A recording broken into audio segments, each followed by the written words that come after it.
Greetings, War Thunderers. This is Longshot with you again, bringing you another Versus video featuring a duel between an A6M2-N and a P-47D.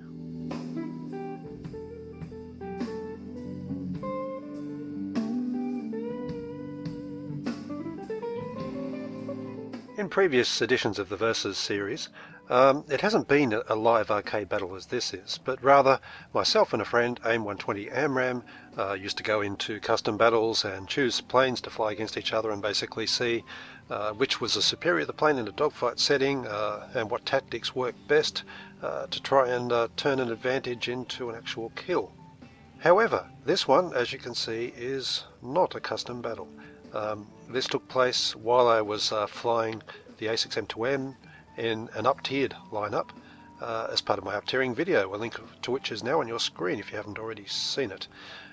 This particular battle, though, didn't really work out as far as the up-tiering video was concerned because there weren't that many higher-tiered planes in this game, and it very quickly devolved into a bit of a contest between myself and the P-47 that's climbing out to the right, whose name is Cool Hand. These planes are very much opposites in many ways. My A6M2-N is very slow, a pretty decent turner. It's your typical zero, but probably a bit more so. Whereas the P-47 is built for speed and for high altitude performance. And as you can see, we're starting off, kicking things off by opening with a head-on. I snap at him from long range and then get out of the way with a snap roll. That's something you're going to be seeing quite a lot of in this particular video. He misses me in his pass and then he continues on. And it's a bit busy here. He's got a lag 3 taking shots at him and also a Yak 7 above. He kills or sets a lag on fire, then goes for the Yak, and I think he's forgotten that I'm here. So I'm going to get a very easy kill here. And that was just unfortunate from his point of view. He was up against 3 fighters. I can completely understand that. Anyway, a little bit later I'm looking for people who are climbing at me because in a plane like this you need people to fly at you. And I spot P-47 climbing from beneath, and also Cool Hand has spawned in another P-47. I'm going to dive at this first one because it's a very easy boom and zoom attack. And yes, you can boom and zoom in a float zero.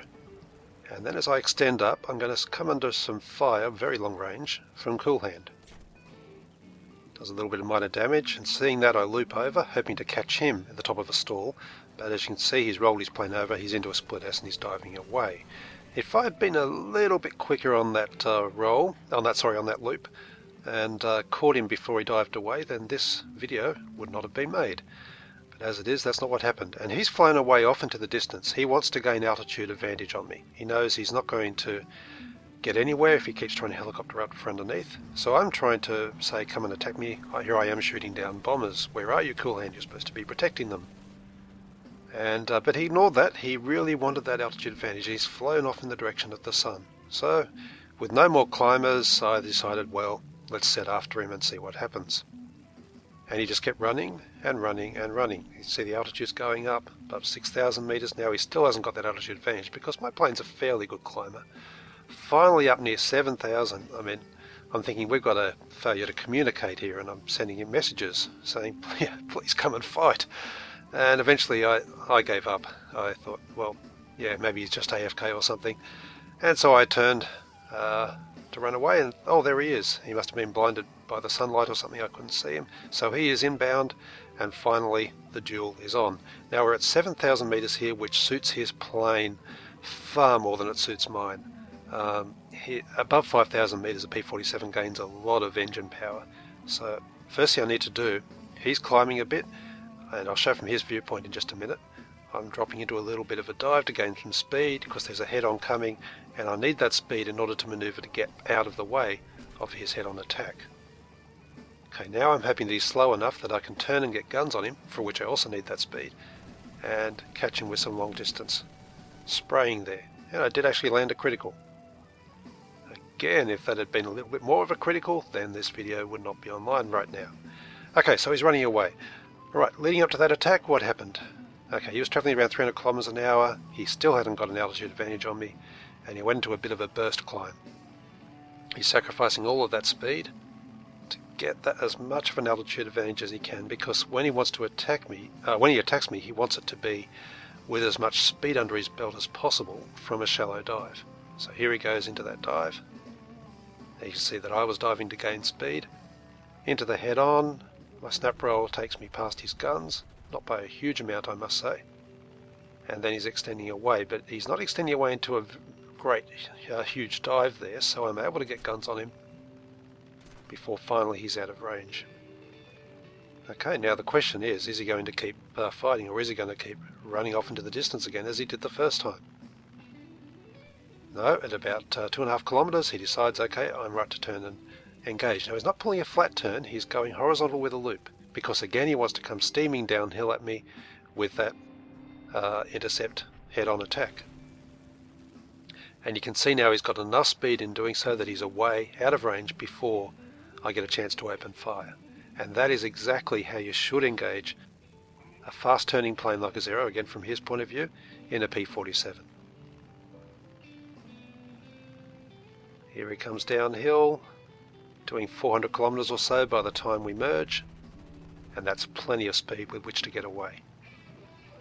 Well out of range, well into safety, and doing a little bit of jinking as he extends away, just in case. Okay, now I thought he was about to set up for the next attack. He goes into his climb, and so after gaining a bit of speed I'm ready to face head on, but he's still moving away from me. He hasn't actually turned to face, so I quickly drop the nose again. If I follow him up, I'm setting myself up for a rope-a-dope.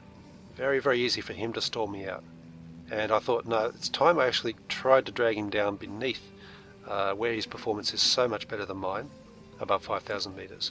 And so I'm going into a dive, and from his point of view you can see me diving away there, and for a while he doesn't follow. He's just watching. Maybe he suspects some kind of trick, or I'm going to helicopter at him or something. And there's a P-63 coming towards me as well, and here we go.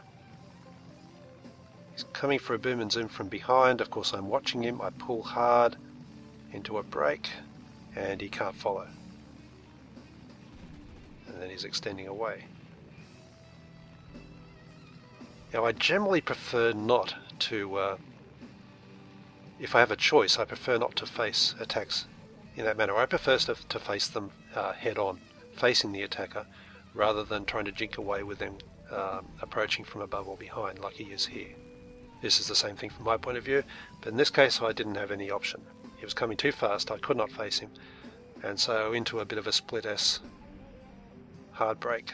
Again, I tried to get guns on him, but he was way out of reach before I was even facing in his direction.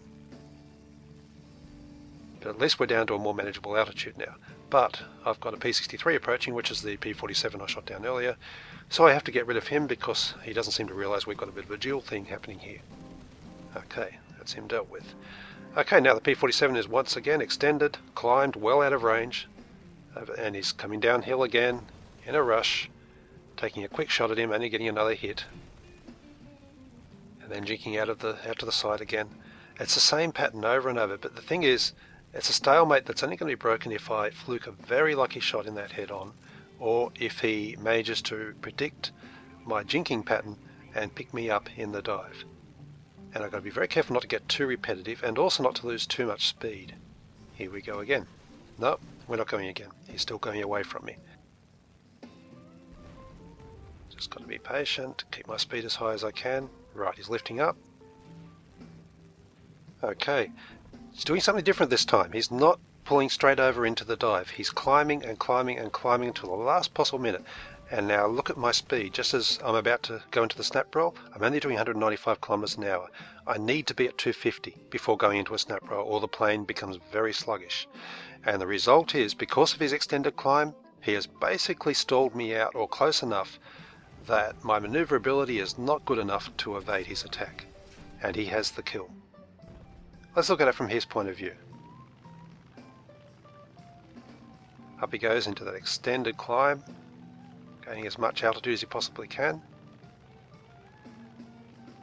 Waiting, waiting. Finally over in the loop. He doesn't do anything fancy with rudder, no need in this plane. And now I'm too slow and he can follow me. Good kill on his part.